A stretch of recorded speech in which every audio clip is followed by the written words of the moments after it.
بسم الله الرحمن الرحیم. عرض سلام دارم خدمت تمامی دوستان در کانال رصد و استهلال ملا مظفر گنابادی.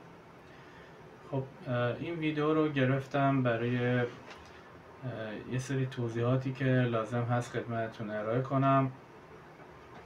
ما اخیراً یک نظرسنجی توی کانال قرار دادیم برای اینکه ببینیم دوستان آیا تمایل دارن که کتاب شریف دروس هیئت رو با هم دیگه مروری داشته باشیم که قریب به اتفاق دوستانی که شرکت کرده بودن توی نظرسنجی با این قضیه موافق بودن.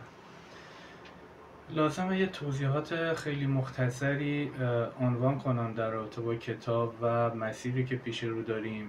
ببینید، حالا من سعی میکنم ویدیوهایی که میگیرم خیلی کوتاه باشه که حوصله سربر نباشه و اگر موضوع کتاب و بحث و مباحثه پیش اومد سعی میکنم بیشتر هم ویدیو نباشه هم به صورت وایس باشه بیشتر و یا تصاویری که میفرستیم.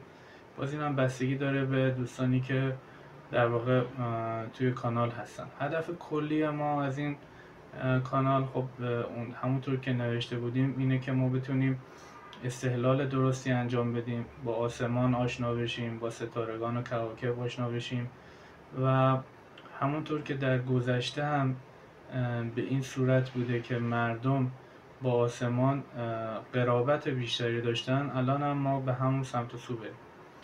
خب اگر بخوایم مقدمه در این زمینه بگیریم خیلی مطالب هست که نیاز هست عنوان بشه، اما سعی میکنم خیلی به صورت خلاصه از خیلی از این موارد رد بشیم و به اصل مطلب بپردازیم.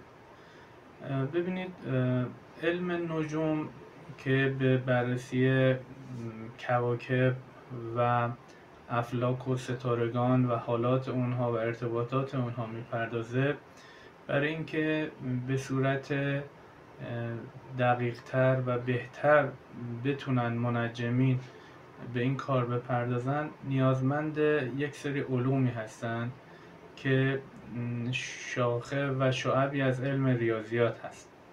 یکی از این علوم علم هیئت هست. هیئت یک کلمه عربی هست به معنی شکل و اندازه و در واقع اون چیزی که در فضای علم هیئت وجود داره علم بر روی مثلثاتی است که در فضای کره بحث میشه از اون.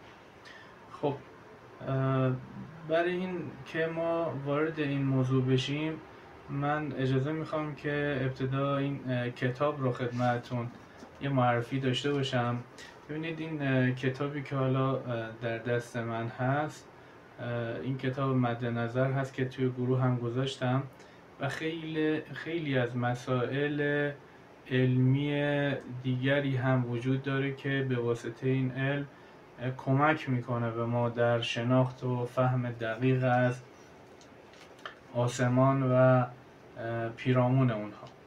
خب من اجازه میخوام که یه چند تا تصویری که گرفتم رو خدمتون نشون بدم. اول اینکه این رو من ببرم گوشه و خب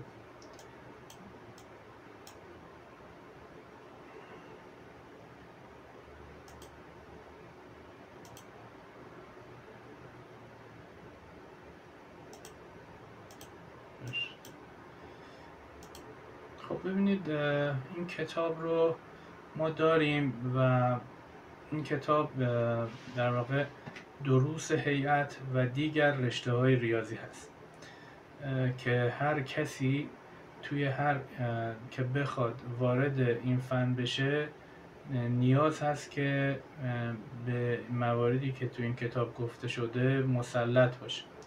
حالا من از دوستان تقاضا میکنم هم نظرشون رو مکتوب بنویسند و هم در واقع بیان کنم ببینم آیا این کتاب رو تهیه کردن و دارند و اینکه نظرشون رو در خصوص نحوه ادامه کار بیان کنن که ما به چه صورتی پیش بریم و در واقع این